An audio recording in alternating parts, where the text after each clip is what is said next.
Well, over the last quarter century, no leader has made his mark on the modern state of Israel like Benjamin Netanyahu.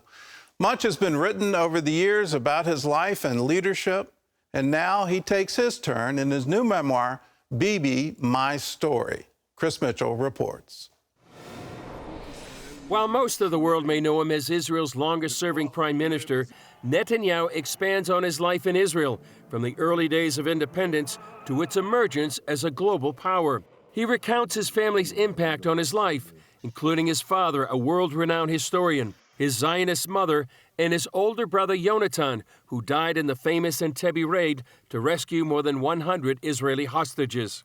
Educated in the United States, Netanyahu fought in the IDF Special Forces. On the world stage, he served as Israel's ambassador to the UN, and back home moved up in the government from finance minister to foreign minister, and eventually 15 years as prime minister. Credited with transforming the country's economy, he set the stage for Israel, becoming known as the startup nation. Netanyahu managed U.S.-Israel relations with 3 presidents and helped forge the historic Abraham Accords. Now, as Israel heads to its 5th election in less than 4 years, Netanyahu's Likud party is the frontrunner in one of the country's most turbulent times in recent history. Given all the accomplishments, Netanyahu says his life work can be summed up in one sentence: that he helped secure the life of the Jewish state and its future. Well, former Prime Minister Benjamin Netanyahu joins us live via satellite from Tel Aviv. And Mr. Prime Minister, thank you so much for being with us today. Good to be with you. Well, let's start with a real broad question. Your life parallels the life of modern Israel. You were the first Israeli prime minister who was born in the modern state of Israel. So give us your assessment. How would you assess where Israel stands today? Well, look, the founding of Israel came after centuries of exile, pogroms, massacre, culminating in the greatest massacre of them all, the Holocaust. And the founding of the state was meant to really to do 2 things. One, to fulfill the biblical prophecy of the ingathering of the exiles, and also the renewal of Jewish sovereignty in our ancient homeland, the land of Israel. That was achieved. But once it was achieved, it wasn't necessarily permanently guaranteed unless we made sure that it was guaranteed. So while my father's generation was charged with founding the state, my generation was charged with securing its future.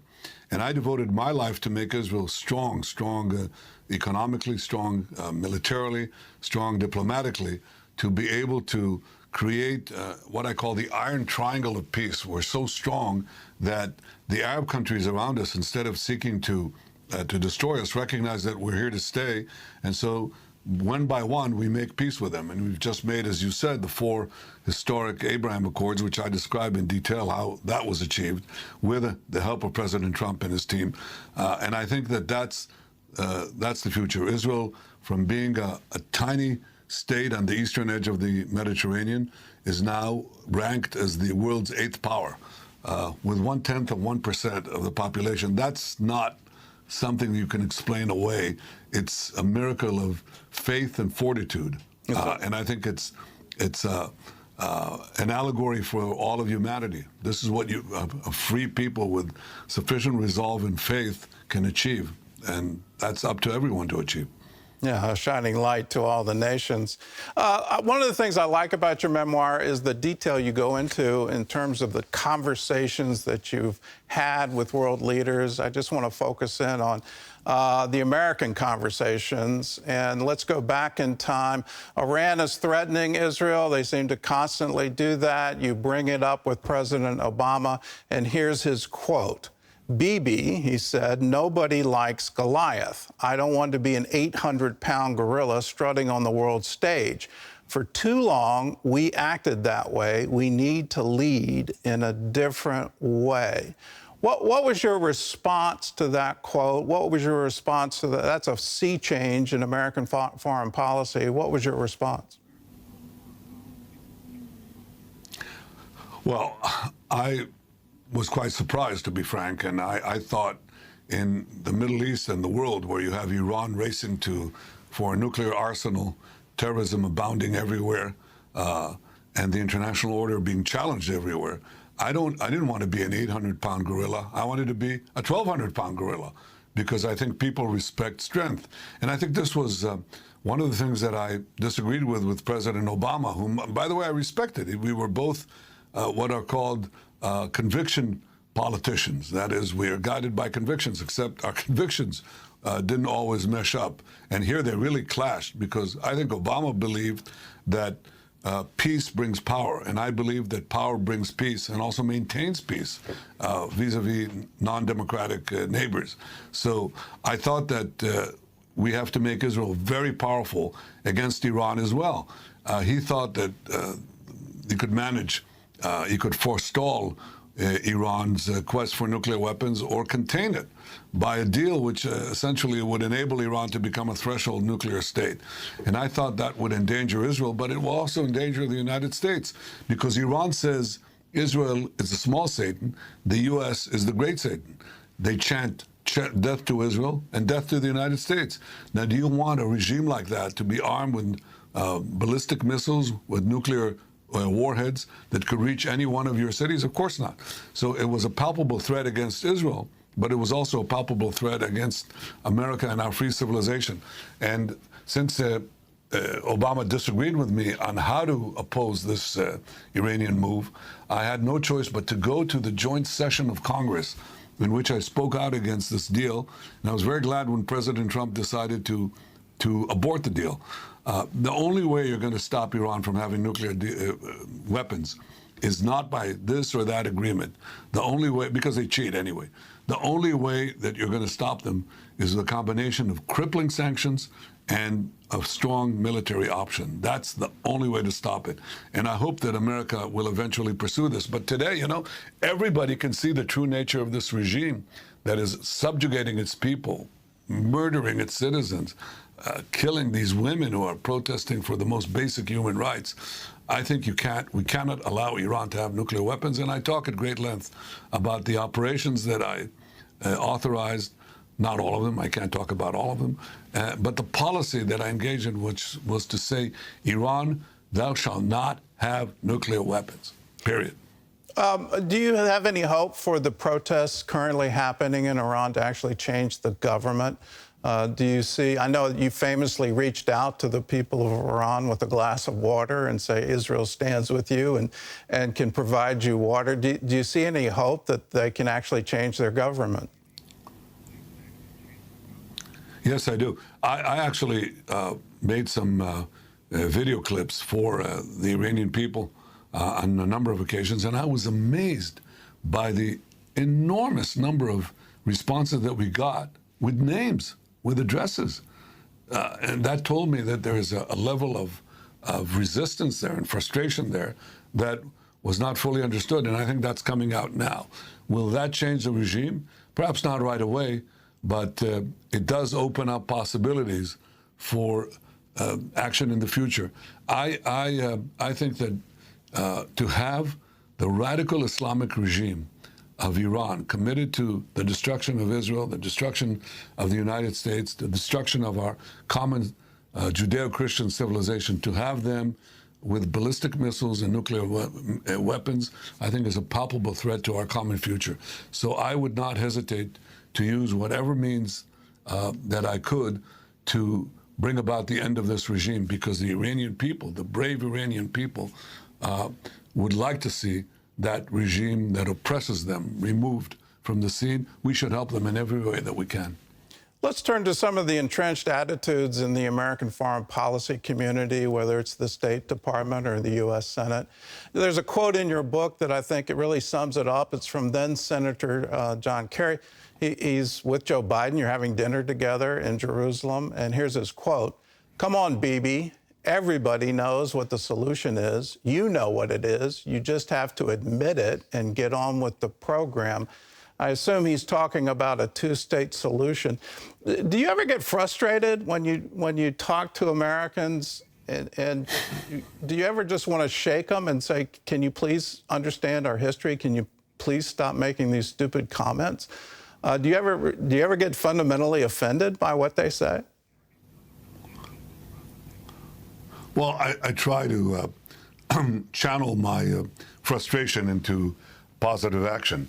In this case, it wasn't only our history. This is the land of the Bible. I mean, we're not occupiers in the Belgian Congo or the Indonesians, the Dutch in Indonesia. We come from Judea. That's where the word Jew comes from. Judea and Samaria is the heartland of the Jewish people, to which we've been attached for over 3,000 years. Jerusalem has been our capital since David established it as King David 3,000 years ago. So this is our land, and when people say, you got to cleanse it ethnically from Jews, I say, if you said that about Los Angeles, if you said that about Nashville, I mean, people would go crazy. And yet that's what the foreign policy establishment for years has been saying. And they argued two things. First, they said, well, you can't get a broader peace between Israel and the Arab world without first getting peace with the Palestinians. John Kerry said that as much many times. He said that's just not going to happen. And I knew that that was an impossible obstacle because the Palestinians don't want a state next to Israel. They want a state instead of Israel. And so for 25 years, a quarter of a century, they vetoed any peace agreements that we would have with the Arab world because they don't want Israel to be recognized by the Arab world. They want Israel to disappear. And so I said the way to get to the broader Arab world was not to let the 1% of the Palestinians wag the 99% of the Arab states. I'd go directly to the Arab states and we'll deal with the Palestinians later. Maybe they'll give up their goal of destroying the one and only Jewish state later. And people disagreed with that. But in fact, once we got that program underway, that's how we got the breakthrough. That's how we got 4 peace agreements in 4 months. Well, I had to work on it, obviously, clandestinely and also with the help of President Trump. But we got these 4 peace agreements. And I believe that if I come back to office, then I think we'll get a 5th and a 6th and a 7th, ending the Arab-Israeli conflict and isolating the Palestinian rejectionists until they too come around. Well, how do you overcome the fixation with trying to solve the Palestinian issue? That seems to be a fixation even Trump had. But you seem to be able to accomplish these peace agreements and sort of say, well, let's talk about this, but here's some important things that we can do. You know, going forward with the Biden administration, I have to point out, he called for a 2-state solution based on the 1967 borders. I mean, I was absolutely stunned that he would do that. It means he doesn't recognize the reality on the ground. He wants to redo recognizing Jerusalem as the capital of Israel. It just seems to be some giant reset. How are you going to move forward with these peace agreements when there seems to be this fixation with let's solve the Palestinian issue? Well, you know, the problem is that people don't understand what the Palestinian problem is. The problem with the Palestinians is the Palestinians because they refuse to accept Israel in any boundary. They refuse to accept a Jewish state in any border. And as long as they persist in that, you can't really solve their problems. So you can be stuck on that for another quarter of a century.